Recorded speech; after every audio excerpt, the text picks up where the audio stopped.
This is Stephen James Cervantes, and this is the Raven Rising Podcast. Today I wanted to share something with you. I was already at 8:30 in the morning on a Sunday, reviewing my Indeed account and looking at different positions that I've applied for through that. I've been using Monster, Indeed, LinkedIn, Job Service of North Dakota, and other places, in addition to my own business development, in addition to advertising, process service, in addition to preparing for, when I can afford it, applying for my North Dakota private investigator's license and my Minnesota private investigator license, due to the fact that I've owned my own detective agency before.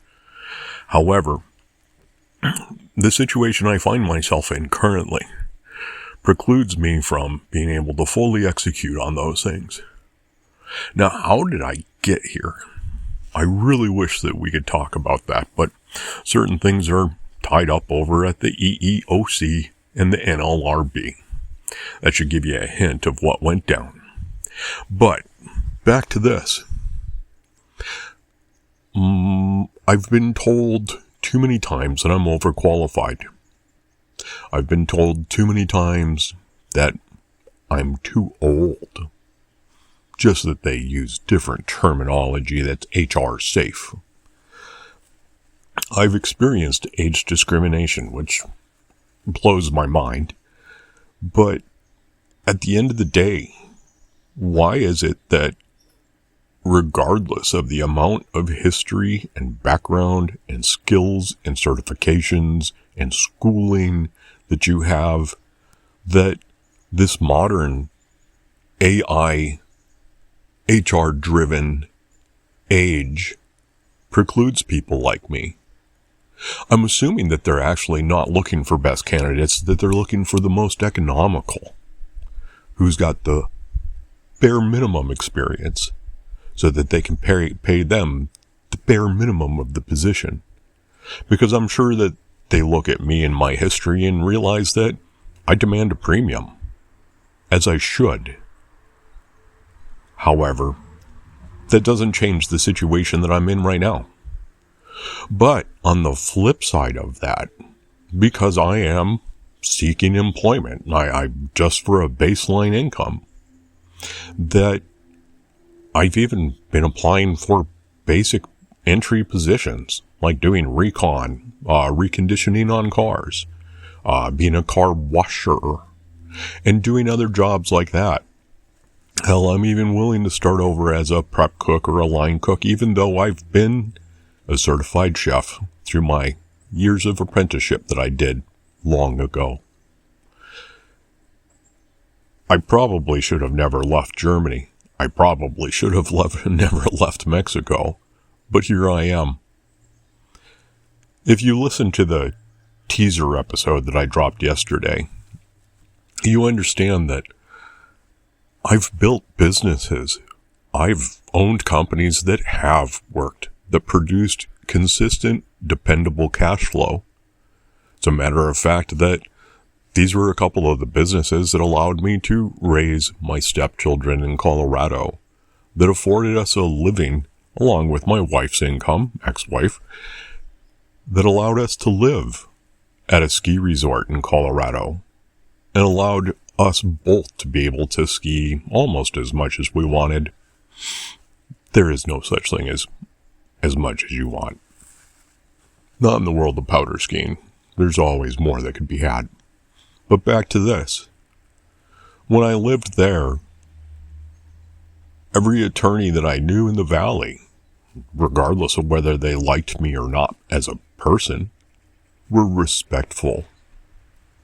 When I walked into different jobs within the valley, whether I was doing a pickup job for a construction team, pulling wire for an electric team, I've been an apprentice electrician before. I made all the way to being qualified for a journeyman, just didn't take the test because I had my detective agency. I didn't see the importance in it at the time. I was also a loader operator and worked on pipelines. Now, that might not sound impressive to people, but in the mountains, there were times where we were 3 and 4 trench boxes deep, stacked on top of each other, pinned together, just to be able to gain access to where we were doing the actual work. That was honestly more dangerous and scary than any of the search and rescue missions or any of the other types of rescue work that I've ever done in my life. But it seems like people only respect the ones that were done when I had the red helmet on that said search and rescue. If it's done as part of a job, that's just to be expected. Now, I bring these things up only because when I was 16, I was working as a dishwasher, and I did that at a place called Shakey's Pizza. By 17, they were bringing me into the kitchen to help the cook, and he was teaching me how to make the chicken, how to prep the pizzas exactly the Shakey's way. And by 18, that I was allowed in the kitchen, and I was cooking, and if need be, thrown back into the dish pit as a diver. Now, I bring that up because that's what opened up the door for me to get to Big Sky, Montana as an entry-level cook at Levinsky's Pizza. I believe it's now Mountaintop if it still exists. And a guy known as Rob Dubs opened up a door to an addiction that I did not realize would be lifelong afterwards. And that would be big mountain skiing. But I'm going to focus on the work side of this. That after I left Levinsky's Pizza, I began an apprenticeship to become a chef. Chef Kevin Bader at the Nor'Wester Lodge was my master. Now, the good news is he was a benevolent man, and he honestly cared about the job. He wanted me to be as good as him, or as close as he could get me to be. And I spent a lot of time making glazes, demi-glazes, and learning the art of how I could become, later, a saucier. Now, from there, that opened up the door for me to work as a chef at Seasons of Rose Creek in Fargo, North Dakota. Now, that restaurant, the building still exists, but Seasons has been long gone. But under Chef Steve, there at Seasons, I was treated fairly, kindly, and with respect. And when we had time, he and the other chefs would pull me aside and they'd share different knowledge with me. Hey, Steve, have you done this? Have you ever tried to do it this way? And knowing that these gentlemen, because they truly were, cared enough to show me more tricks of the trade that I enjoyed where I was at. And after a long stint there, I then returned to Colorado and was an assistant executive chef at the Skyland Country Club. And this was in the mid-90s. And it was a wonderful existence for the period of time that it lasted. Now, if you read my writing, back then, I just thought I had some depression issues. Now, it's currently diagnosed as complex PTSD, post-traumatic syndrome. Now, why that's important? I'm currently unemployed. And on top of that, that's caused homelessness. All these stories that you're reading here on Substack, all the future forthcoming podcasts and such, are being delivered from the great outdoors, where, sadly, I find myself to be homeless. Now, I have worked, as mentioned before, I have been using job service to the full extent that I can. I have specialty trainings and other program access dates coming up in my calendar for me to pursue. I've been attempting to work with vocational rehabilitation to help me to be able to get back onto a career track. In addition to that, I have enlisted the services and have qualified for Freedom Resource Center and Protection and Advocacy. So it isn't a shortage of effort on my part.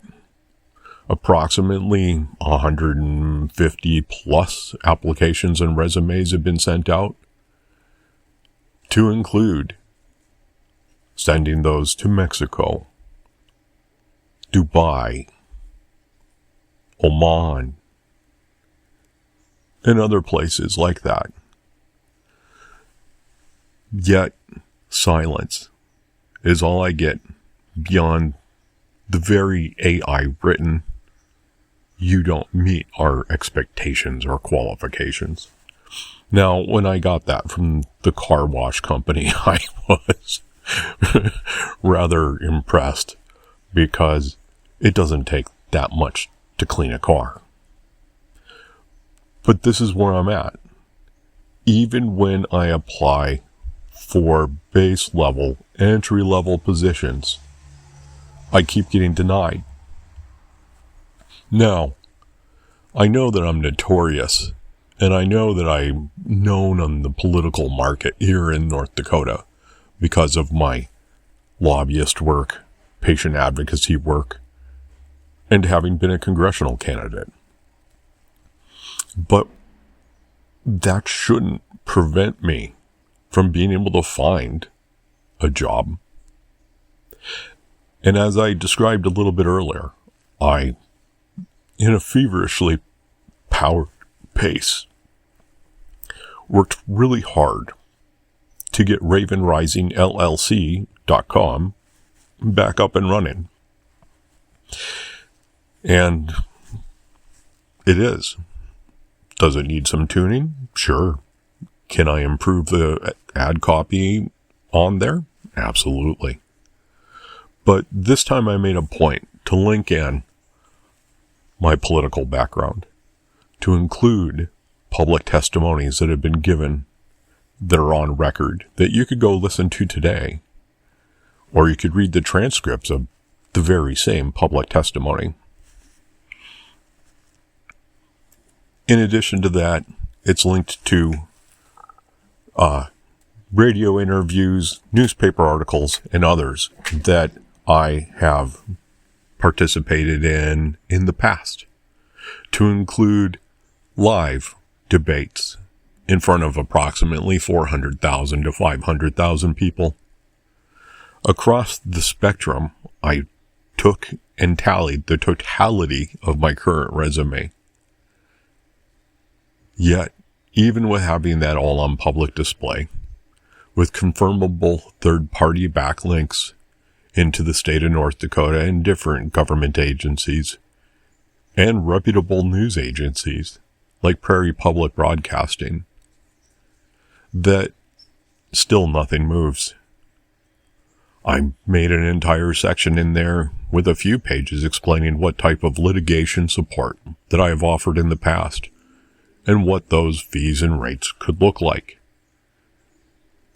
A lot of people used to make fun of me down in Colorado because my detective agency started our billing at $1,000 an hour.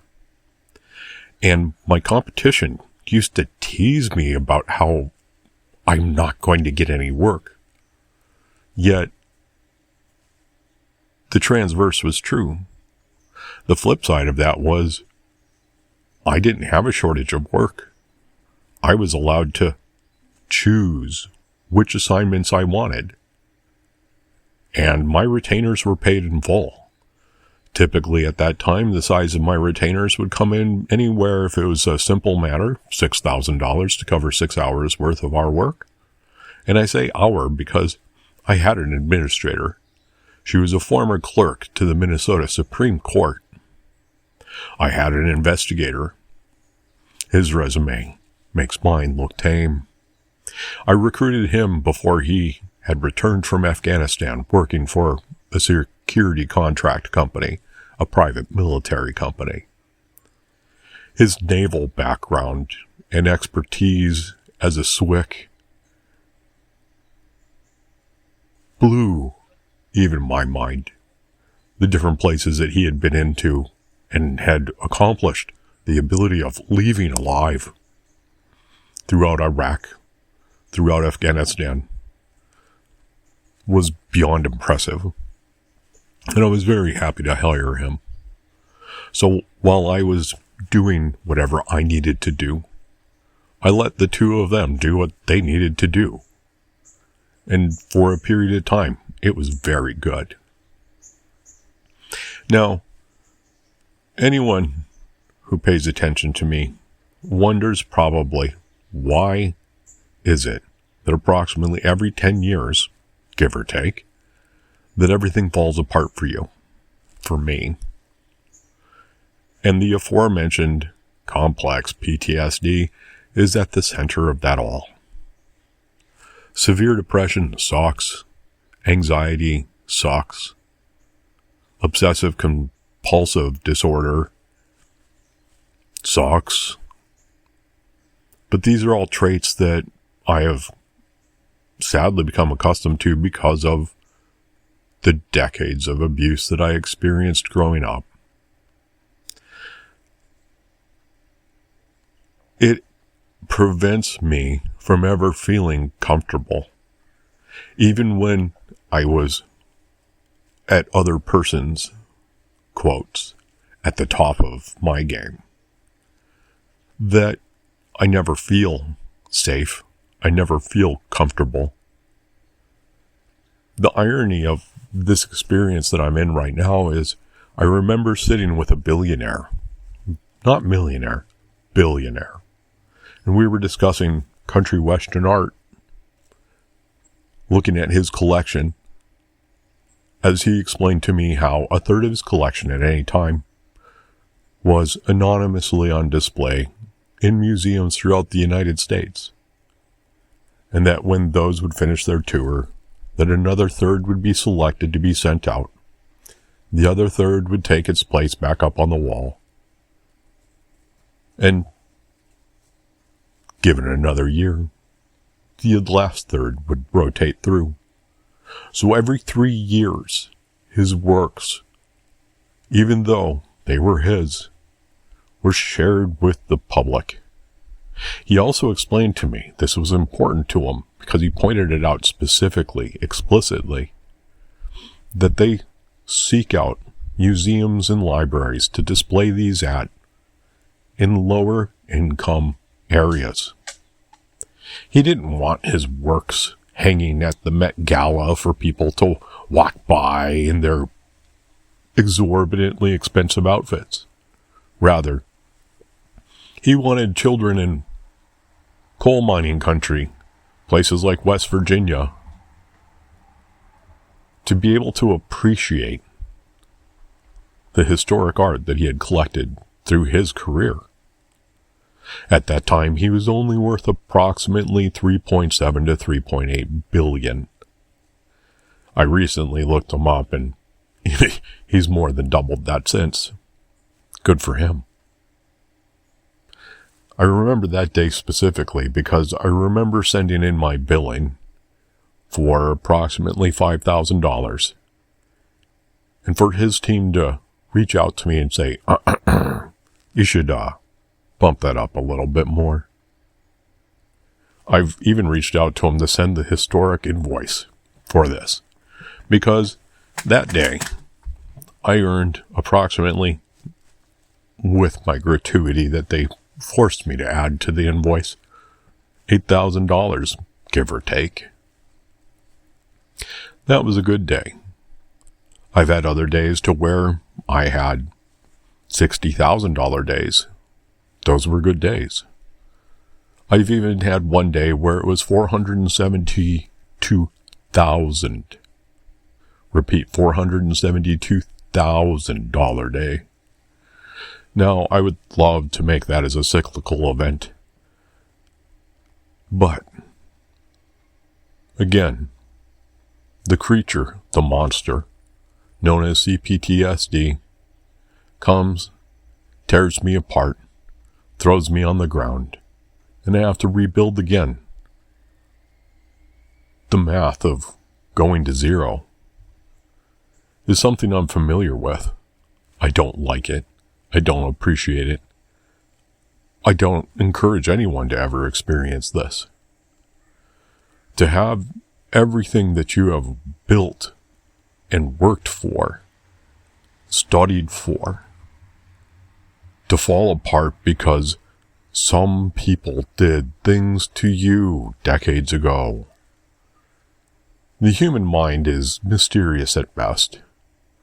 Even with all the science that we've applied to the human mind at this point, we don't truly understand how it works.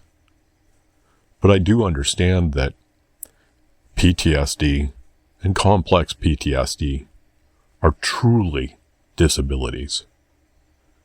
Now I fight against my disability, and this is why I build businesses for myself. Because when I begin to have a hard time, I'm able to tap my team and say, hey, I need a couple of days. Let me know if you really need me, but just ignore me for a couple of days. I need to deal with something. Now, my SWIC operator, he and I knew a lot of the same people. Which is funny, because the person who introduced me and him doesn't know even a third or a quarter of the people that we knew. When that employee and I had heart-to-hearts, and he understood where I had played in different pools in the past, and that these were organizations that he too had played with,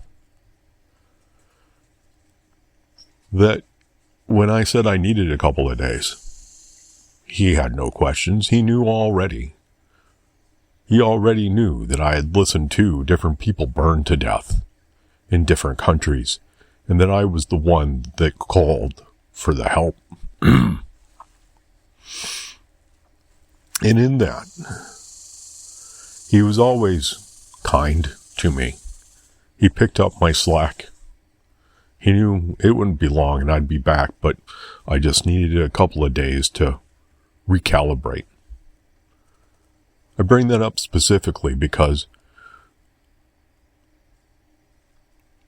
as much as I'd love to give explicit explanation to what had happened recently, I'll blame the EEOC and the NLRB for why I can't tell you the rest of the story at this time.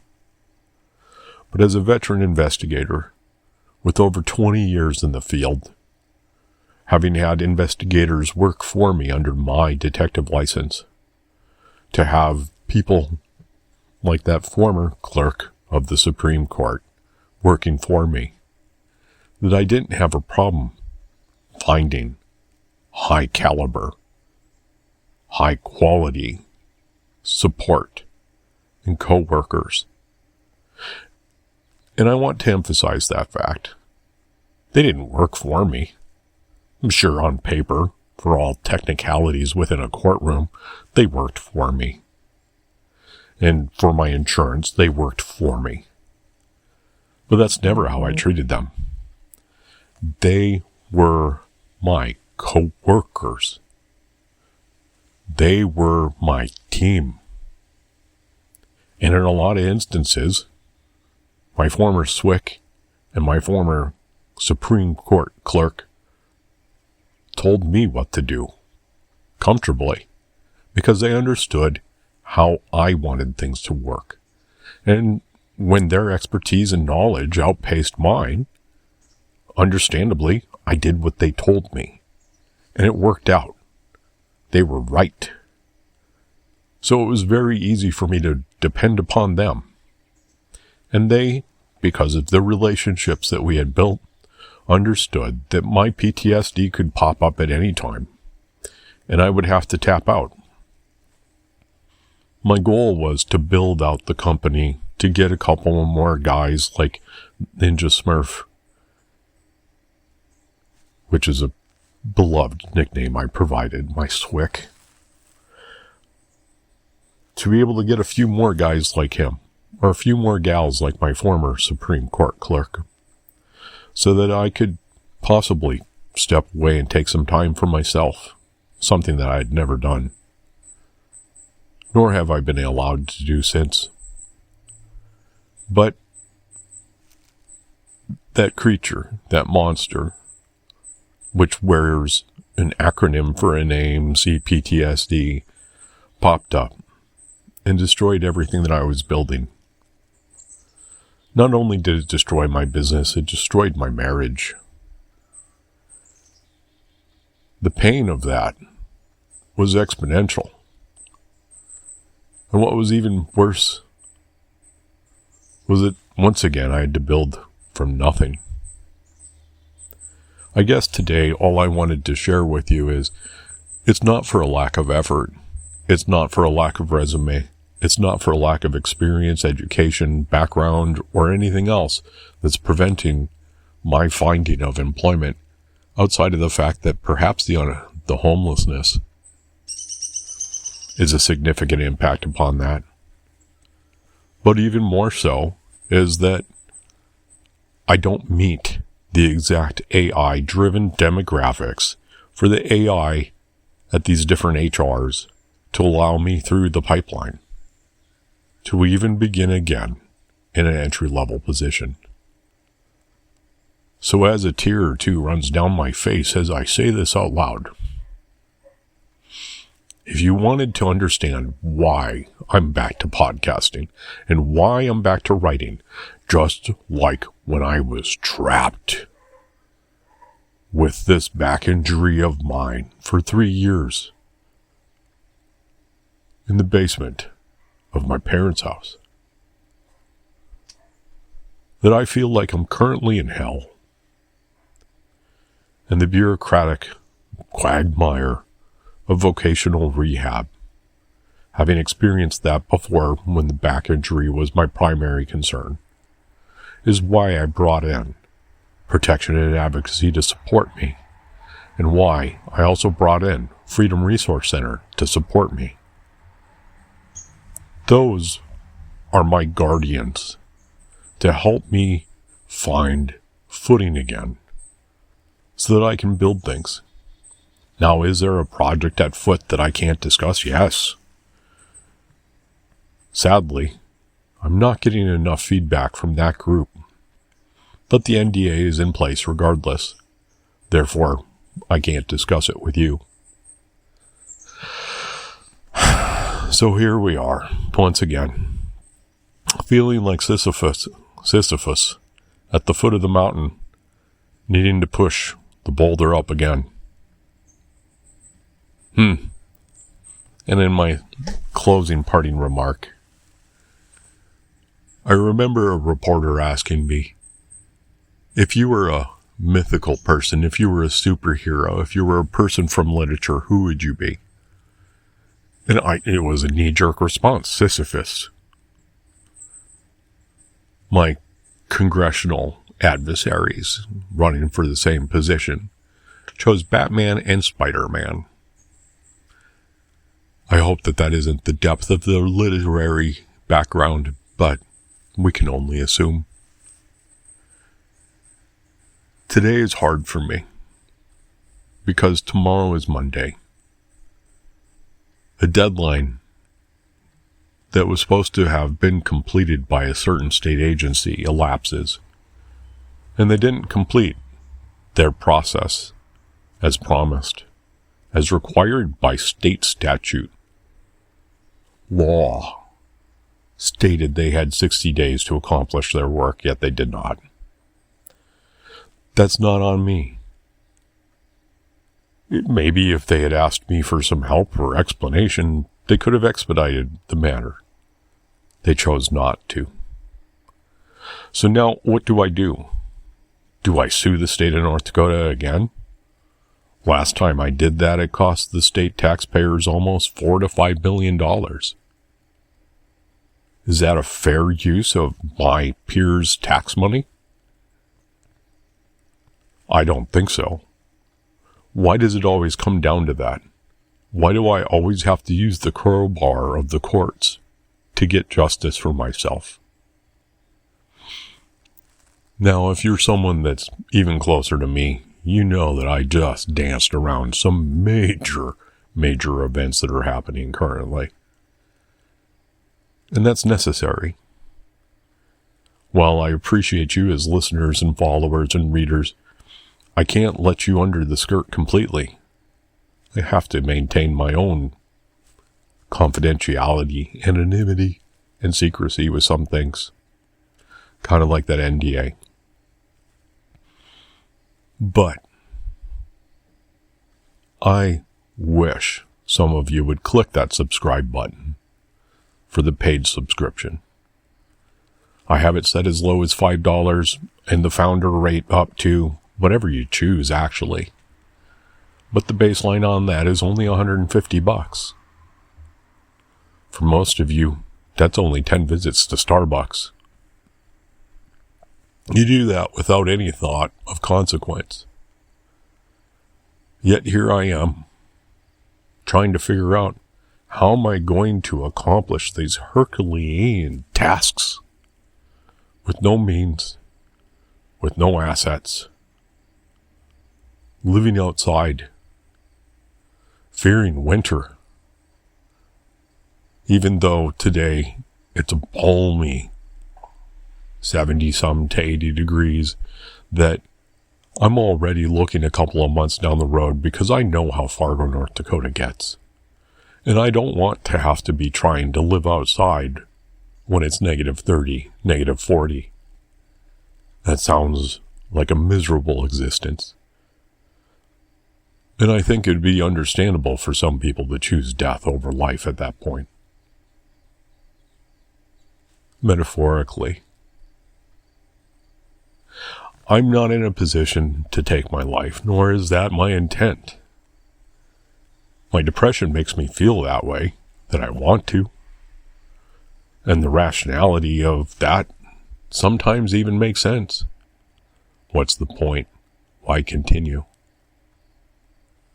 But I'm named by a nun after 2 proto-martyrs, Stephen and James.